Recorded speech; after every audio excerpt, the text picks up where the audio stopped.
De leider van de fractie van de MFK in het parlement, America Today, heeft een brief gestuurd aan de statenvoorzitter. Daarbij gaat het over de mogelijke vervalsingen van brieven tijdens onderhandelingen tussen CPR en de Refineria di Curaçao. Wat er ook uit het onderzoek komt, dat is opgestart. Het zal altijd schade berokkenen aan de naam van Curaçao. En het kost ons tijd om daarvan te herstellen, aldus Today. Maar bovenal is het treurig voor de mensen die zitten te wachten tot de raffinaderij weer open gaat, om op die manier een baan te kunnen krijgen. Caribbean Petroleum Refinery, de organisatie die al enkele maanden met de Refineria di Curaçao in overleg is over de overname van de raffinaderij, heeft enkele parlementariërs op Curaçao apart benaderd voor een persoonlijk gesprek. Het ging onder meer via WhatsApp. Giselle McWilliam, een van de parlementariërs die is benaderd, laat in de extra weten het bedrijf te hebben bedankt voor de uitnodiging, maar daar niet op in te zijn gegaan.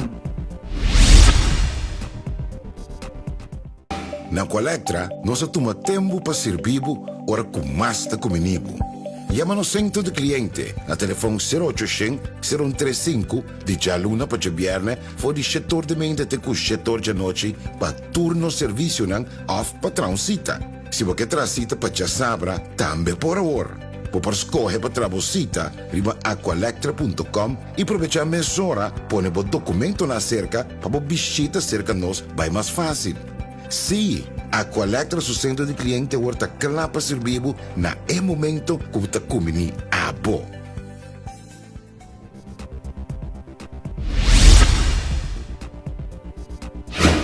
De voormalige topman van Enia op Curaçao, Hoensang Ansari, is al jarenlang verwikkeld in een juridische strijd met de Centrale Bank van Curaçao en Sint Maarten.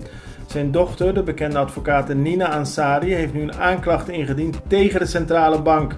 Die laat vandaag in extra weten de beschuldigingen naast zich neer te leggen. Het gaat volgens de Centrale Bank om valse aantijgingen. Binnen de GNGZ, de voormalige GGD, rommelt het al enige tijd. Er is sprake van onvrede van werknemers met de directie. Vakbond APVO heeft al meerdere keren met beide partijen om tafel gezeten. En de extra meldt vandaag dat dit onder meer toe leidt dat er disciplinaire maatregelen zullen worden genomen tegen een coördinator van de organisatie. Afgelopen weekend vond er wel heel ongelukkig ongeluk plaats bij Buddenbaai. Een chauffeur van een pick-up werd in zijn auto aangevallen door een zwerm bijen. Hierdoor verloor hij de controle over het stuur en knalde met zijn auto in de Mondi tegen een boom. De man kwam er relatief ongeschonden vanaf, maar de auto is flink beschadigd.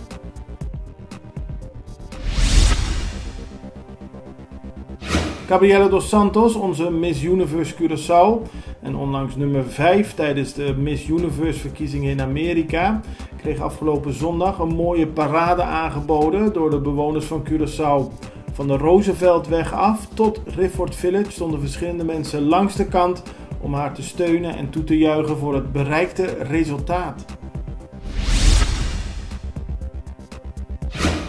In het WTC werd afgelopen weekend de Reina Juvenil voor het carnaval 2023 gekozen. En dat is Delani Almendares Prieto. Ook de Prins en Pancho Juvenil zijn verkozen. En daarbij gaat het om Urlison Cavisia en J. Martina Koeiman. En daarmee lijkt bijna alles klaar voor het aanstaande carnaval. Het belangrijkste nieuws uit Curaçao in het Nederland. Extra Journaal, vers van de pers.